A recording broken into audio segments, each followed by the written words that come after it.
ஆத்ம அபிமானி ஸ்திதி பயிற்சி நாள் 19 ஸ்திதி 6 அப்பியாசம் 8 பாபாவை தன்னுடைய செல்லமான வாரிசு குழந்தை ரூபத்தில் அனுபவம் செய்யுங்கள். தேடிக் கண்டெடுக்கப்பட்ட உயிரினும் மேலான அன்பு குழந்தை சிவபாபா. அந்த குழந்தை மீது பாசமும் பரிவும் கொண்ட அன்பு தாய் நீங்கள். தாய் மகன் என்ற இந்த உறவு மிகவும் சக்தி கொடுக்கக்கூடியது. இது மிக ஆழமான மற்றும் நெருக்கமான சம்பந்தம் ஆகும். பொதுவாக வாழ்க்கையில் ஒவ்வொரு வகையில் பணம் செல்வம் சேர்ந்த பிறகும் ஒவ்வொருவரும் இதைத்தான் புரிந்து கொள்கிறார். அதாவது அனைத்திலும் பெரிய செல்வம் குழந்தை செல்வம் அல்லது மக்கட் செல்வம். யாரிடமாவது வாரிசு ரூபத்தில் ஒரு குழந்தை இல்லை என்றால் அவருக்கு அவரது வாழ்க்கையில் குறை இருப்பதாகவே தோன்றும். அவர் திருப்தியின்றி இருப்பார் மற்றும் அவருக்கு வாழ்க்கையில் ஏதோ ஓர் இல்லாமை உணரப்படும். அவர்கள் குழந்தை ரூபத்தில் செல்வத்தை அடைவதற்காக ஈஸ்வரனிடம் பிரார்த்தனை செய்து கொண்டே இருப்பார்கள். குழந்தை பேற்றுக்காக பகவானை மகிழ்விப்பதற்காக அவர்களால் செய்யப்பட்ட பக்தி ஜபம் தவம் விரதம் முதலியவை எவ்வளவு என்று வர்ணிக்க இயலாது. பிறகு குழந்தை ரூபத்தில் செல்வத்தை அடைந்த பிறகு அதை பிரபு மூலமாக கிடைத்த ஆசீர்வாதம் வரதானம் என புரிந்து கொள்வார்கள். ஆனால் கொஞ்சம் யோசித்து பாருங்கள். நமக்கோ சுயம் பகவான் ஒரு வாரிசு குழந்தை ரூபத்தில் கிடைத்துவிட்டார். இவ்வளவு சிரேஷ்டமான பாக்கியத்தையோ வர்ணனை செய்யவே முடியாது. சுயம் சர்வசக்திவான் பகவான் உங்கள் குழந்தையாகி எவ்வளவு பெரிய கஜானாவின் ரூபத்தில் உங்களுக்கு கிடைத்துவிட்டார். ஒரு தாய்க்கு இதைவிட பெரிய பிராப்தி வேறு என்ன இருக்க முடியும்? இது உங்களுக்கு எவ்வளவு பெரிய சௌபாக்கியத்தின் விஷயம்.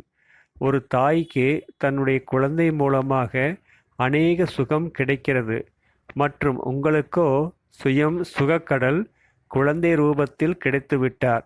இந்த சுகத்தை வர்ணனை செய்ய முடியாது. பொதுவாக ஒரு தாய்க்கு தன்னுடைய குழந்தையிடமிருந்து கிடைக்கும் சுகம் ஒன்று, தாயின் பாலனையில் வளர்ந்து குழந்தை பெரியவனாகும்போது தன்னுடைய அந்த படைப்பை பார்த்து அந்த தாய்க்கு கிடைக்கும் சுகம். 2, தன்னுடைய குழந்தையின் உயர்ந்த கர்மங்கள் குணங்கள் மற்றும் திறமைகளை பார்த்து மற்றும் மற்றவர்கள் மூலமாக அவனது புகழை கேட்டு ஒரு தாயின் மனமும் கூட மகிழ்ச்சி அடைந்து விடுகிறது. 3, ஒரு தாய் வானப்பிரஸ்த அவஸ்தாவில் இருக்கும்போது தன் குழந்தை மூலமாக சமர்ப்பண ரூபத்தில் செய்யப்பட்ட சேவைகளை பெற்று மன அமைதியை அனுபவம் செய்கிறார். லௌகீக உலகத்தில் ஒரு குழந்தைக்கு தாய் என்ற உறவினால் 3 விதமான சுகங்களை நீங்கள் அனுபவம் செய்தும் இருக்கலாம் செய்யாமலும் இருக்கலாம். ஆனால் நீங்கள் சுகக்கடல் சிவபாபாவை தன் குழந்தை ரூபத்தில் அடைந்து விட்டீர்கள் என்றால் நீங்கள் அதீந்திரிய சுகத்தின் ஊஞ்சலில் ஆடக்கூடிய பரம சௌபாக்கியசாலி ஆத்மாக்கள் ஆவீர்கள். நல்லது, இப்போது அப்பியாசம் செய்வோம். கர்ம யோகம் செய்யும்போது மற்றும் அமர்ந்து யோகா செய்யும் போதும் பாபாவுடன் குழந்தையின் சம்பந்தத்தை இணைத்து நாம் எந்த விதமான சுகத்தை அனுபவம் செய்வது? இதற்காக தனித்தனி அப்பியாசத்தின் வர்ணனை செய்யப்படவில்லை. இரண்டுக்காகவும் ஒரே சமமான அப்பியாசம் தரப்பட்டுள்ளது. நீங்கள் கர்மயோகம் செய்யும்போது மற்றும் அமர்ந்து யோகம் செய்யும்போது எவ்விதமான அனுபவம் செய்வது பிடித்திருக்கிறதோ அதை அனுபவம் செய்ய முடியும். வாருங்கள், நீங்கள் அறிவீர்கள். தாயின் பாதுகாப்பில் குழந்தை பெரியவனாக ஆனதும் ஒரு தாய்க்கு கிடைக்கக்கூடிய சுகத்தை நாம் யோக அப்பியாசம் செய்யும்போது எப்படி அனுபவம் செய்ய முடியும் என்பதை பார்ப்போம். ஆத்மஸ்வரூபத்தில் நிலைத்திருந்து இந்த அப்பியாசம் செய்யுங்கள். நீங்கள் 63 பிறவிகளாக பகவானுக்கு பக்தி பூஜை ஜபம், தவம், தானம், புண்ணியம், விரதம் முதலியவற்றை செய்து கொண்டு மிகுந்த சிரத்தா பாவனையோடு பகவானை மகிழ்விப்பதற்கு முயற்சி செய்தே வந்திருக்கிறீர்கள்.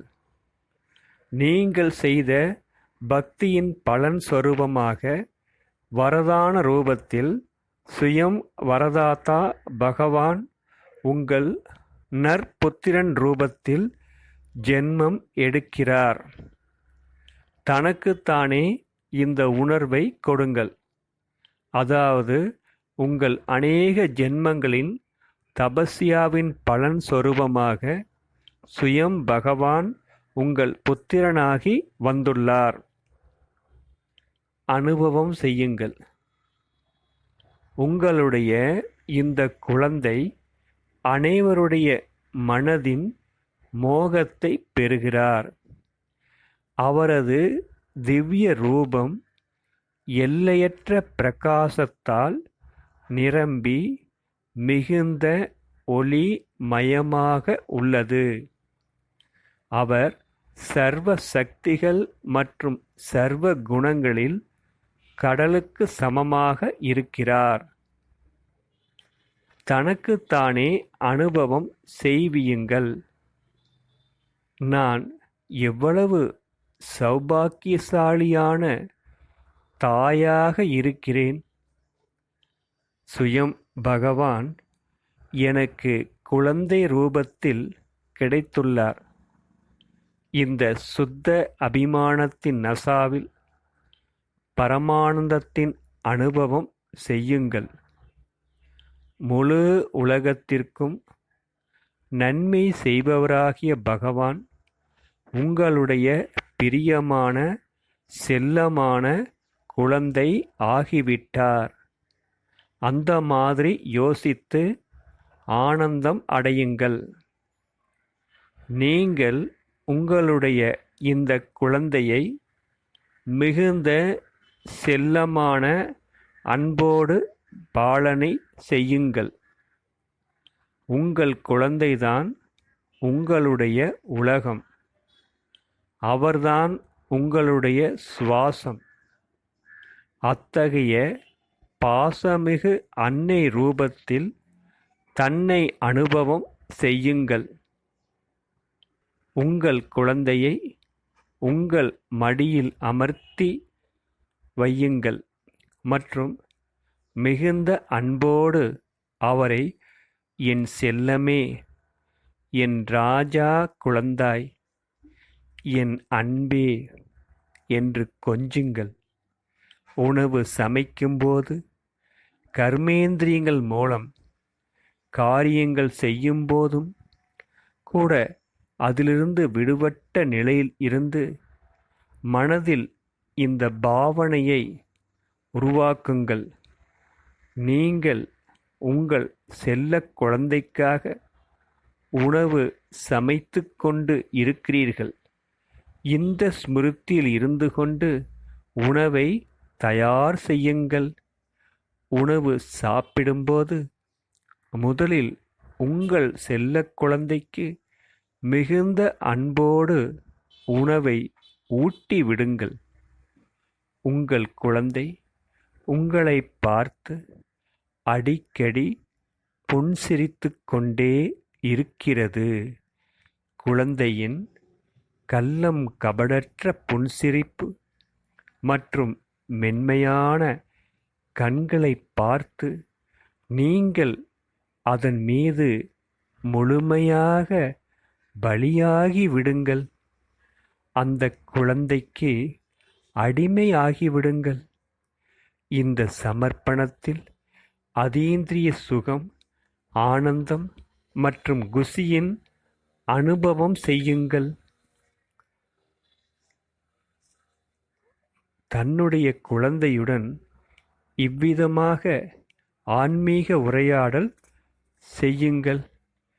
நான் அநேக ஜென்மங்களாக பக்தி செய்தே வந்திருக்கிறேன் மற்றும் ஒவ்வொரு முறையும் இதைத்தான் சொல்லி வந்தேன். ஹே பிரபு, ஒரு வினாடி மட்டுமாவது எனக்கு உங்கள் காட்சி கொடுப்பீர்களேயானால் நான் அநேக ஜென்மங்களுக்கான முழுமையான பிராப்தத்தைப் பெற்று திருப்தி அடைந்து விடுவேன். எனக்கு எனது பக்தியின் பலன் கிடைத்துவிடும். ஆனால் இப்போதோ சுயம் நீ எனக்கு புத்திர ரூபத்தில் கிடைத்துவிட்டாய். இப்போதோ வாழ்க்கை முழுவதும் நீ என்னை பார்த்துக்கொண்டு புன்சிரித்துக்கொண்டு எல்லையற்ற சுகம் கொடுத்துக்கொண்டே இருப்பாய், இல்லையா? உனது கள்ளம் கபடற்ற பார்வை மற்றும் புன்சிரிப்பை பார்த்துக்கொண்டே இருப்பதற்கான சௌபாக்கியம் இந்த உலகில் வேறு எந்த தாய்க்கு கிடைக்கும்? அந்த மாதிரி இனிமேலும் இனிமையான உரையாடல் செய்து கொண்டே ஆனந்தத்தை அனுபவம் செய்யுங்கள். ஆத்ம அபிமான ஸ்திதி அபியாசம் யோக பயிற்சி நாள் 19 தொடர்ச்சி. உங்களுடைய பரமாத்மா குழந்தையின் காரியங்கள் மற்றும் விசேஷதாக்களை யோசித்து சுகம் பெறுவதற்காக யோகா அபியாசம். இப்போது தன்னுடைய அந்த குழந்தையை சர்வ சக்திவான் ரூபத்தில் வெளிப்படுத்துங்கள் மற்றும் அவருடைய மகான் காரியங்களை தனக்கு முன்னால் கொண்டு வாருங்கள் மற்றும் ஒவ்வொரு காரியத்தையும் மனதால் உணர்ந்து பாருங்கள். உங்களுடைய குழந்தை இந்த உலகத்தில் வியாபித்துள்ள அதர்மத்தை அழித்து சத்யுக புது உலக ஸ்தாபனை செய்வதற்காக உங்களிடம் ஜென்மம் எடுத்திருக்கிறார். இதை உணர்ந்து பாருங்கள். தன் குழந்தையின் இந்த சிரேஷ்ட காரியத்தில் தன்னுடைய அனைத்தையும் தியாகம் செய்து தன்னைத்தான் முழுமையாக பலியிட்டு தன்னுடைய குழந்தையின் இந்த சேவையில் சகயோகி ஆகுங்கள்.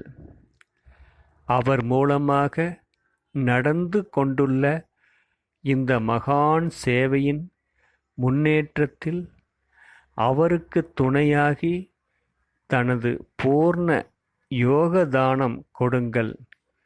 எனது ஒவ்வொரு அடியும் என் குழந்தையின் சேவையின் முன்னேற்றத்திற்காக ஈடுபட வேண்டும். என்னுடைய குழந்தையின் சேவையின் முன்னேற்றம்தான் எனது சுவாசம். இந்த மாதிரி யோசியுங்கள். உங்களிடம் உடல், மனம், செல்வம் என்ன உள்ளதோ அனைத்தையும் தன்னுடைய குழந்தைக்காக சமர்ப்பணம் செய்து விடுங்கள். இப்போது தன்னுடைய குழந்தையை தன்னுடைய வாரிசாக்கி, எனக்கு என் குழந்தைதான் எல்லாமே, அந்த மாதிரி யோசித்து வாழ்க்கையை வாழுங்கள். தன் மீது கர்வம் கொள்ளுங்கள். இந்த நசாவை ஏற்றுங்கள். உங்கள் குழந்தையிடம் முடிவில்லாத எல்லையற்ற விசேஷதாக்கள், தெய்வீக குணங்கள் மற்றும் அளவற்ற சக்திகள் நிறைந்துள்ளன. உங்கள் குழந்தை சர்வ சக்திவான். இப்போது தன்னை இந்த நசா மற்றும் குசியால் நிரப்புங்கள். என்னுடைய அன்பான குழந்தை அனைவரை விடவும் மிக மிக அன்பான குழந்தை, பதீத்த பாவனர், ஞானக் கடல், சுகத்தின் கடல், அனைவருக்கும் முக்தி ஜீவன் முக்தி கொடுப்பவர், சத்கதி அளிப்பவர், 3 உலகங்களின் மாலிக். அவருக்குத்தான் முழு உலகமும் மகிமை செய்கிறது. அவர் அனைவருக்கும் நன்மை செய்பவராகிய என்னுடைய குழந்தை. கொஞ்சம் யோசியுங்கள். அப்படிப்பட்ட குழந்தை அவருடைய மகிமையை முழு உலகமும் பாடுகின்றது. இவ்வளவு பெரிய பகவான் என்னுடைய குழந்தை மற்றும் நான் அவருடைய தாய். அந்த மாதிரி யோசித்து தன்னை கர்வம் உள்ளவராக அனுபவம் செய்யுங்கள். நீங்கள் வானப்பிரஸ்த நிலையை அடையும்போது அந்த குழந்தை எப்படி உங்களை உபசரிப்பதற்கான காரியம் செய்கிறார், உங்களுக்கு சேவை செய்கிறார் என்பது பற்றி யோசித்து சுகத்தை அனுபவம் செய்யுங்கள். அநேக ஜென்மங்கள் எடுத்து எடுத்து எப்போது நீங்கள் வானப்பிரஸ்த அவஸ்தாவை அடைகிறீர்களோ மற்றும் எந்த ஒரு காரியம் செய்வதற்கும் முழுமையாக சக்தியற்றவராக ஆகிவிடுகிறீர்களோ, அச்சமயம் உங்கள் குழந்தை தன்னை உங்களது சேவையில் அர்ப்பணித்துக் கொள்கிறார். ஒவ்வொரு அடியிலும் உங்களை பற்றிய முழு கவனம் வைத்து உங்களுக்கு சுகம் கொடுப்பதற்கு முயற்சி செய்து கொண்டு இருக்கிறார். மாயாவின் புயல்களில் இருந்து உங்களை பாதுகாத்து உங்களுக்கு எல்லையற்ற சுகம், சாந்தி மற்றும் குஷி கொடுப்பதற்காக சதா தன்னை ஈடுபடுத்திக் கொண்டு இருக்கிறார். அந்த மாதிரி அனுபவம் செய்யுங்கள். நீங்கள் உங்களுடைய அந்த குழந்தையை மடியில் அமர்த்தி அவரது அழகு மற்றும் கள்ளம் கபடற்ற தன்மையை உற்று நோக்கிக் கொண்டிருங்கள் மற்றும் அவரை மிகுந்த அன்போடு கொஞ்சுங்கள். இப்போது அனுபவம் செய்யுங்கள். அவரும் வானப்பிரஸ்தி தாயின் தலையை தம்முடைய மடியில் வைத்து தம்முடைய அளவற்ற குணங்கள், ஞானம், சக்திகள் மற்றும் விசேஷதாக்களால் உங்களை அலங்கரித்துக் கொண்டு இருக்கிறார். ஓ என்னுடைய செல்ல அம்மா, என்னுடைய அன்பான அம்மா என்று சொல்லி உங்களை மிகுந்த அன்போடு கொஞ்சிக் கொண்டு இருக்கிறார். தன்னுடைய குழந்தையின் அந்த அன்பை அனுபவம் செய்யுங்கள். உணர்ந்து பாருங்கள். நீங்கள் எங்கெல்லாம் செல்கிறீர்களோ அந்த குழந்தையின் கையை பற்றியாவது சென்று கொண்டு இருக்கிறீர்கள். உங்களுடைய இந்த வானப்பிரஸ்த அவஸ்தாவில் சில நேரம் அவர் உங்களை அவருடைய தோள் மீது, சில நேரம் தமது முதுகின் மீது, சில நேரம் தமது இதயத்தில் அமர்த்திக் கொள்கிறார். உங்கள் குழந்தை சில நேரம் உங்கள் நண்பராக, சில நேரம் உங்களுக்காக தாயாக ஆகிவிடுகிறார் மற்றும் உங்களை மடியில் எடுத்து அமர்த்தி கொண்டு உங்களோடு அளவளாவிக் கொண்டிருக்கிறார். அந்த மாதிரி அனுபவம் செய்யுங்கள். நீங்கள் உங்கள் குழந்தைக்கு என்ன எல்லைக்குட்பட்ட ஆஸ்தி கொடுத்தீர்களோ அதற்கு பதிலாக அவர் உங்களுக்கு 21 பிறவிகளுக்கு எல்லையற்ற ஆஸ்தி கொடுக்கிறார். அதுபோல் அனுபவம் செய்யுங்கள். ஓம் சாந்தி.